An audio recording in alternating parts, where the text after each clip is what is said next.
Тенденции развития лесопромышленного комплекса России, а также сохранения лесного фонда Якутии стали основными темами 4-го лесопромышленного форума. Это мероприятие в регионе проводится ежегодно на базе Арктического государственного агротехнологического университета.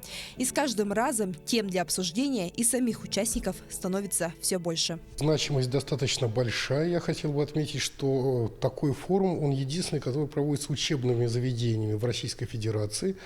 И за 4 года своего существования он набрал большую популярность у нас, за рубежом. Его основная цель, чтобы сами производители машин, оборудования, технологий, ведущие разработчики рассказали местным промышленникам, да, собственно, промышленникам всего Дальнего Востока, о самых передовых машинах, оборудовании, технологиях, которые позволяют повысить эффективность заготовки древесины, производства из нее различных изделий, ну и, конечно, лесовосстановления и борьбы с лесными пожарами. Помимо ведущих специалистов лесной отрасли страны, в мероприятии приняли участие и профессора зарубежных университетов.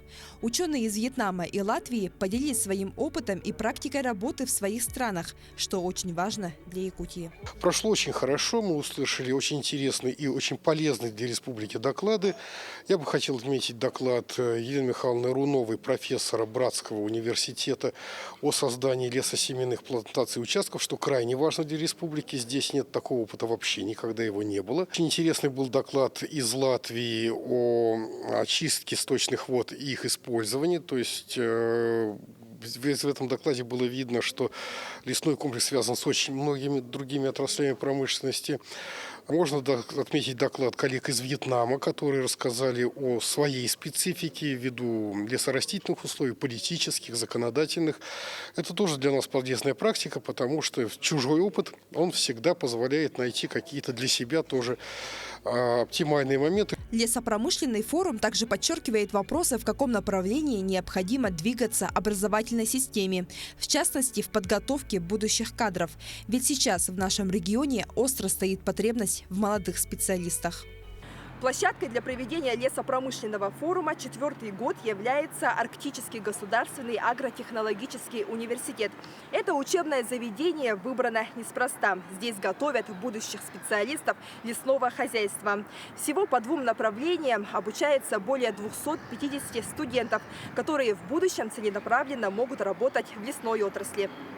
Ранее на совещании у главы региона Айсена Николаева по развитию лесопромышленного комплекса, где принимали участие местные крупные предприятия, всеми была озвучена проблема нехватки кадров в этой отрасли.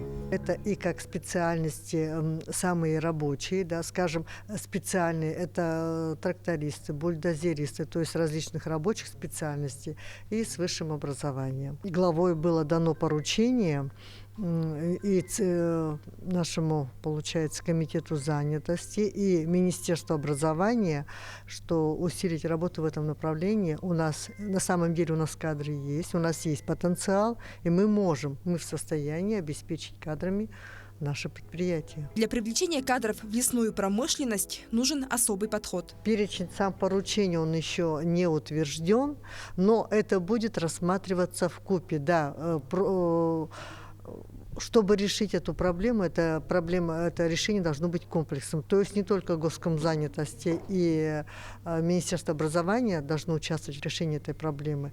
Это получается где-то и Министерство экономики, это Министерство финансов, Министерство промышленности, строительства. То есть мы должны вместе рассмотреть именно уже какие-то социальные,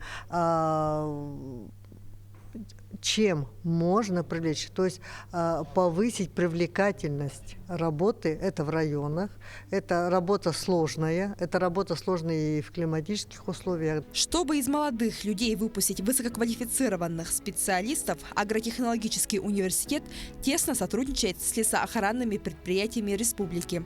Ежегодно ребята проходят практику на местах своей будущей работы. Я проходил практику в Якутлесресурсе, это было весной. Мы подготавливали машины для лесного пожара где-то. Подготавливали технику к пожара по основному сезону. Еще во 2-м курсе принимал участие в лесовосстановительных работах. Ленском районе. С этого года в Инженерно-техническом институте Северо-Восточного федерального университета открывается новая специальность, в которой будут обучать технологии деревянного домостроения. Мы набираем 20 студентов в этом году за счет республиканского бюджета.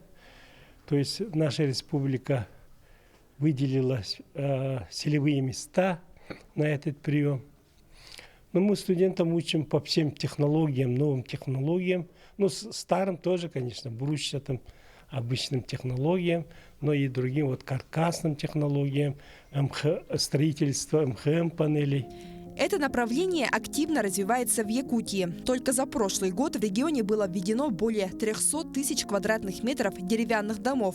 А в этом году планируется построить 550 тысяч квадратных метров жилья. У нас активно вводятся частные дома именно в деревянном исполнении. Да? На сегодняшний день главой Республики Саха-Якутия акцентировано внимание именно на этот аспект. Да, даны соответствующие поручения о необходимости разработки отдельной программы по поддержке именно индивидуального жилищного строительства, которое будет непосредственно связано с развитием лесопромышленного комплекса, да, с необходимой подготовкой земельных участков, ну и с их формированием, и, конечно же, кадровым обеспечением. Мы говорим о том, что нужны специалисты, потому что у нас деревянное домостроение развито, да, а соответствующей подготовки кадров у нас до сегодняшнего дня нет. Надеюсь, что с открытием новой специальности, да, в ближайшем будущем у нас появятся хорошие кадры, которые будут строить качественно, оперативно и доступно. Помимо обсуждения нехватки кадров, конференция выступает площадкой для решения многих других проблем, касающихся вопросов восстановления и охраны лесов, а также лесозаготовки. В этом году одной из самых актуальных тем для обсуждения во время форума стали лесные пожары. В 2021 году на территории республики огнем была пройдена огромная территория, порядка 7,5 миллионов гектар. Очень много сил и средств было задействовано на тушение лесных пожаров. Как раз эту проблему мы озвучили на данной площадке, показали свою готовность к сезону 2022 года в связи с увеличением федерального финансирования. В этом году мы подходим с увеличенными силами, с увеличенными средствами.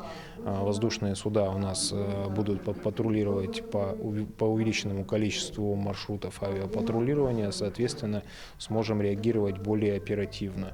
В регионе охраняемая территория увеличилась на 10 миллионов гектар, а это значит, что обслуживаемая зона, по которой будут приниматься меры по тушению пожаров в республике, увеличена.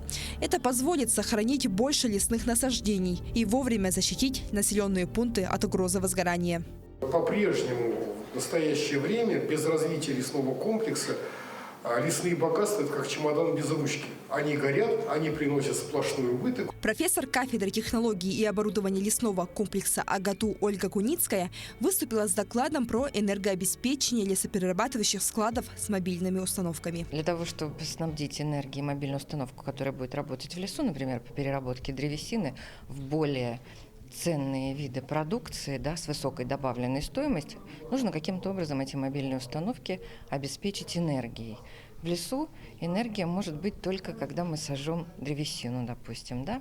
А вот мой доклад посвящен как раз преобразованию тепловой энергии в электрическую энергию, новым техническим решениям, которые применяются при решении этой проблемы. В лесу деревья местами растут тонкие и плотные. По словам специалистов, для того, чтобы получить хорошую, качественную деловую древесину, необходимо заниматься рубкой и уходом, то есть пропалывать и прореживать молодняки, а их, в свою очередь, эффективно перерабатывать. Если говорить глобально, да, такие фантазии глобальные, хотелось бы, чтобы они максимально быстро претворили в жизнь, это можно построить и необходимо построить, внедрить заводы по переработке древесины с получением продукции композиционной. Например, композиционных древесных материалов. Это ДСП, ДПК, ОСБ и так далее. Для республики это жизненно необходимо, потому что это и дома, и домостроение, это и мебель, ну и много чего другого. Дерево – это основа нашей жизни.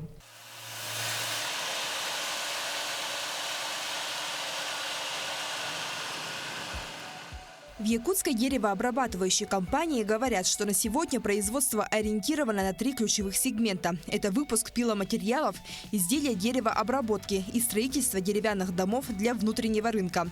80 тысяч лиственниц и сосны поставляют из Витима. Из них 50 тысяч заготавливают в большом цехе Якутска. Распиленный материал подвергается термической сушке специальным оборудованием.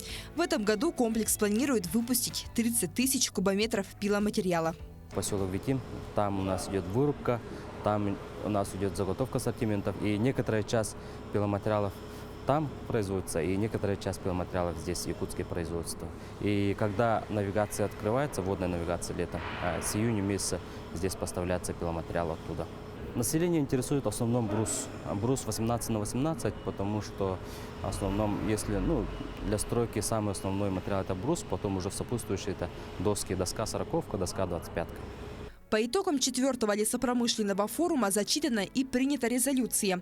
Следующее мероприятие пройдет осенью. Там обсудят вопросы по лесным пожарам, которые в последние годы очень актуальны не только для республики, но и во всем мире. Светлана Амосова, Екатерина Амосова, Артем Алексеев, Григорий Хлопков, Якутск.